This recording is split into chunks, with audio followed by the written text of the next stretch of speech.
जो हमास ने करा वो भी गलत है, जो इजराइल कर रहा है वो भी गलत है। आप खुल के आइए सपोर्ट में, आप खुल के बताइए कि 70 साल से फ़िलिस्तीनियों पे क्या जुल्म हो रहा है। आप खुल के अपनी आवाज़ उठाइए और खुल के। सबसे पहली बात, जब हम इजराइल और पैलेस्टीन के कॉन्फ्लिक्ट की बात करते हैं तो ये कोई सिर्फ 4 दिन की बात नहीं है। हमें इसकी हिस्ट्री में जाना ज़रूरी है पूरे मैटर को समझने के लिए। जो ये कई सौ साल पुराना एक कॉन्फ्लिक्ट चला आ रहा है पैलेस्टीन का, जिस तरह से इस बात पे एम्फेसिस करना बहुत ज़रूरी है कि ज्यूज़ वहाँ आके किस तरह से सेटल हुए थे।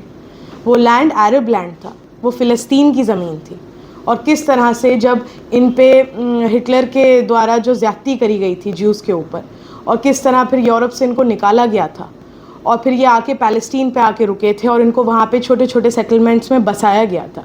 ये वहाँ से शुरू होती है स्टोरी, और हमें इसकी गहराई में इसलिए जाना ज़रूरी है क्योंकि आज की तारीख में जो वहाँ पे इस वक्त चल रहा है उसको समझने के लिए आपको हिस्ट्री को समझना बहुत ज़रूरी है। तभी आप उस पर कोई ओपिनियन बना सकते हैं कि क्या चीज़ सही हो रही है और क्या चीज़ गलत। वो ज़मीन हमेशा से फ़िलिस्तीनी ज़मीन थी। लेकिन अभी जो हमला हुआ है वहाँ पर इजराइल पर, उसके बाद से पूरी दुनिया कह लीजिए लगभग जितने देश हैं वो इजराइल की तरफ है, और इधर फ़िलिस्तीन अकेला खड़ा है। वो कह रहे हैं कि उनके ऊपर जुल्म और जाती हुई है इजराइलियों पर। अब उधर से भी हमला हो रहा है तो कह रहे हैं कि वो सेल्फ डिफेंस है। इसको किस तरह से देखते हैं? देखिए जो ओपिनियंस आ रहे हैं लोगों के, इसमें 70% लोग तो वो हैं जिन्हें 4 दिन पहले यही नहीं पता था कि इजराइल और पैलेस्टीन की कॉन्फ्लिक्ट क्या है। उन्हें इस इशू के बारे में पता ही तब से चला जब हमास की तरफ से अटैक हुआ। तो उनके लिए तो शुरुआत ही 4 दिन पहले हुई है इस कॉन्फ्लिक्ट की। तो उनको ये लग रहा है कि हमास गलत है कि उसने अटैक किया एक कंट्री पे, जैसे रशिया को लानत पड़ी थी जब रशिया ने यूक्रेन पे अटैक किया था। और उसमें बहुत एक तादाद बड़ी वो भी है जो इस्लामोफोबिक है, जो इस्लामोफोबिया की जहनियत रखते हैं कि उन्हें बस इसी में खुशी मिलती है कि मुसलमान को कहीं भी दुनिया में उस पर जुल्म और ज़्यादती हो और वो उसके फेवर में बात करते हैं। तो क्या लग रहा है कि यही वजह है कि अपने देश में भी बहुत सारे लोग हैं जिनको पता नहीं है, लेकिन वो कह रहे हैं कि मैं इजराइल के साथ हूँ। यहाँ तक लोग ट्वीट कर रहे हैं कि मुझे भारत सरकार इजाज़त दे, मैं इजराइल की तरफ से लड़ना चाहता हूँ। तो क्या ये वही वजह है कि सिर्फ वहाँ मुसलमान हैं और सामने जो जुल्म कर रहा है वो किसी और धर्म का है? देखिए, ऐसे लोगों से मोदी जी से भी और उनके जो सपोर्टर हैं जो ये बात कर रहे हैं कि आई स्टैंड विद इजराइल और मुझे इजराइल जाके जंग लड़नी है, मेरी उनसे सबसे पहले एक रिक्वेस्ट है कि आप पहले मणिपुर पे बात करें। जो इंडिया का एक बहुत ही महत्वपूर्ण हिस्सा है मणिपुर, जो महीनों से जल रहा है मणिपुर, जहाँ लोगों को आज भी जलाया जा रहा है जिंदा, वो मणिपुर, जहाँ औरतों के रेप हो रहे हैं, वो मणिपुर। आप जाके पहले वहाँ पे हक की आवाज़ उठाइए, आप पहले वहाँ जाके जंग लड़िए उनके हक के लिए। ये देश के बाहर की बातें करना बैठ के बहुत आसान है, बड़ी बड़ी बातें करना, लेकिन हकीकत में आपका अपना देश का एक हिस्सा जल के खाक हुआ जा रहा है महीनों से, और उस पर वहाँ जाना तो दूर की बात है, मोदी जी उस पर बोलने पे भी राज़ी नहीं है। तो उनसे तो मेरी यही रिक्वेस्ट है कि वो पहले मणिपुर पे आवाज़ उठाएं, मणिपुर की बात करें। बाहर के दूसरे देशों की कॉन्फ्लिक्ट के ऊपर कमेंट करने से पहले वो अपने देश के हालातों को ठीक करें। वही तो सवाल पूछ रहे हैं कि जुल्म और ज्यादती की शुरुआत तो अभी हमास ने कर दी। नहीं, यही देखिए गलतफहमी है लोगों को। ये शुरुआत नहीं हुई है, ये अंत करने पर आए हैं, ये रिटेलिएशन में हुआ है। शुरुआत तो 1948 में हुई थी इस कॉन्फ्लिक्ट की, और उसके बाद 2018 में the great March of return हुआ था, शायद आपको पता हो, जिसमें फ़िलिस्तीनी लोगों ने 1 साल तक हर जुमे को, जो इन्होंने बाउंड्री कर रखी है, जो इन्होंने लैंड को एक ओपन एयर प्रिजन बना रखा है इन्होंने वहाँ पे गाज़ा को, जो जहाँ पे दीवार खींची हुई है, जहाँ बाउंड्री हुई है, वहाँ पे ये हर फ्राइडे को इकट्ठा होते थे पीसफुल प्रोटेस्ट के लिए। इजराइल ने रिटेलिएशन में क्या करा? उस पीसफुल प्रोटेस्ट के रिटेलिएशन में इजराइल ने वहाँ पे मिसाइल्स फेंके, बमबारी करी, इनोसेंट सिविलियंस को मारा। ऐसा है, देखिए इजराइल, अब आप हमास की बात करते हैं, हमास की अगर हम अकेले हमास की बात नहीं कर सकते, जब हमास की बात होगी तब मोसाद की भी बात होगी। मोसाद असल में मोसाद है एक मिलिटेंट टेररिस्ट ऑर्गेनाइजेशन।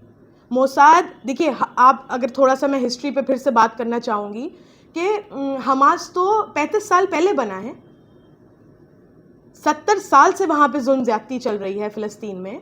हमास का तो फॉर्मेशन ही 35 साल पहले हुआ है।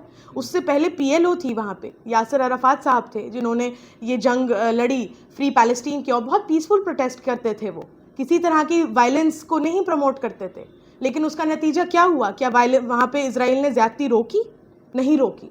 कई साल उन्होंने कोशिश करी कि उनको अपना हक मिले, उनको उनकी ज़मीन मिले, उनके लोगों को जो राइट है उनका वो मिले।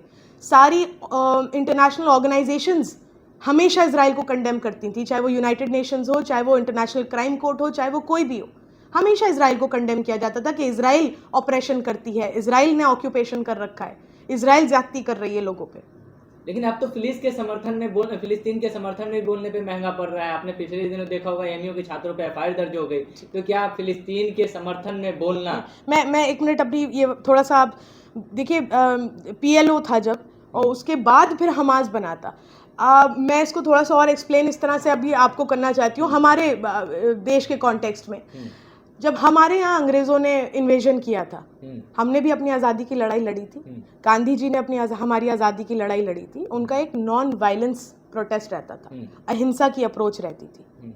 लेकिन जब हमारे फ्रीडम फाइटर्स को फांसियों पे लटकाया गया, उसी फ्रीडम स्ट्रगल के दौरान जलियांवाला बाग मैसाकर हुआ, कितनी ज्यादती हमारे फ्रीडम फाइटर्स के साथ हुई। उसके बाद एक दूसरे तरीके का मूवमेंट चला, जो भगत सिंह ने, चंद्रशेखर आज़ाद जी ने, अफाकुल्ला खान साहब ने और बहुत सारे फ्रीडम फाइटर्स थे जिन्होंने उसको आगे किया। क्या हम आज की तारीख में भगत सिंह जी को टेररिस्ट कहते हैं? क्या हम उन सबको टेररिस्ट ऑर्गेनाइजेशन का पार्ट बताते हैं? उन्होंने ट्रेनों में भी लूटपाट मचाई, उन्होंने पार्लियामेंट में भी बम फोड़ा, क्या हम उन्हें टेररिस्ट बताते हैं आज की तारीख में? हम तो उन्हें फ्रीडम फाइटर्स कहते हैं, उनकी अप्रोच अलग थी। तो जब PLO और हमास का भी इसी तरह आप एग्जाम्पल ले लीजिए, PLO की अप्रोच नॉन वायलेंस अप्रोच थी, लेकिन जब उसका कोई असर नहीं हुआ तो हमास ने दूसरी अप्रोच ली, तो हम उनको फिर टेररिस्ट बता दें। लेकिन हम मोसाद को टेररिस्ट नहीं बताएंगे, जो 70 सालों से जुल्म करता आ रहा है। जहाँ चाहता है मोसाद वहाँ पे मैग्नेट बॉम्ब्स लगा देता है, जहाँ चाहता है। और सिर्फ पैलेस्टीन की बात नहीं, लेबनान, जॉर्डन, इजिप्ट, हर जगह मोसाद ने, मिडिल ईस्ट की बड़ी बड़ी कंट्रीज़ पे मोसाद ने टेररिस्ट एक्टिविटीज़ करी हैं। उसको तो हम 70 साल से कंडेम नहीं करते, लेकिन आज जब हमास अटैक करता है तो हम कहते हैं कि हमास टेररिस्ट है, टेररिस्ट ऑर्गेनाइजेशन है। तो ये हिपोक्रेसी जो है ये बहुत टाइम से चली आ रही है। जो लोग हिस्ट्री को समझते हैं, जो समझते हैं कि वहाँ पे क्या होता आ रहा है आज तक, वो कोई भी सेंसिबल आदमी कभी भी इजराइल को सपोर्ट नहीं करेगा। और जो आपका सवाल है कि AMU के स्टूडेंट्स पे जो अभी हुआ है, ये उसी हिपोक्रेसी का पार्ट है। आप कहते हैं इंडिया के एक तबका है जो कहता है कि आई सपोर्ट इजराइल, तो उस पर तो कोई एक्शन नहीं होता किसी एजेंसी के थ्रू। उसको तो फ्रीडम ऑफ स्पीच के नाम पे जस्टिफाई किया जाता है कि हर आदमी को हक है अपना व्यूज़ को अपने आगे रखने का। लेकिन जब आई सपोर्ट पैलेस्टीन कोई कहता है, उसके फेवर में कोई बात करता है, तो आप उन पे चार्जेस लगा देते हैं। अलीगढ़ मुस्लिम यूनिवर्सिटी के स्टूडेंट्स पे चार्जेस लगा दिए गए। तो ये तो इस देश का पैटर्न बन ही गया है। जो हक की बात करेगा उसके घर पे एजेंसीज आएंगी, उसको परेशान करेंगी, उस पर UAPA लगाया जाएगा। और जो सरकार के साथ हर गलत काम में साथ देगा उस पर कोई भी एक्शन नहीं होगा। नहीं तो सीधे उन पे कहा जाता है ये लोग गद्दारों के साथ हैं। नहीं, देखिए ये तो उनकी जहनियत है ना। वो अपने आप को, वो मणिपुर पे आवाज नहीं उठाते, लेकिन वो गद्दार नहीं है। जो इस देश के नागरिकों को जलाया जा रहा है सुबह शाम, इस देश की औरतों को रेप किया जा रहा है सुबह शाम, उस पर आवाज नहीं उठाते, मैं तो उन्हें गद्दार मानती हूँ।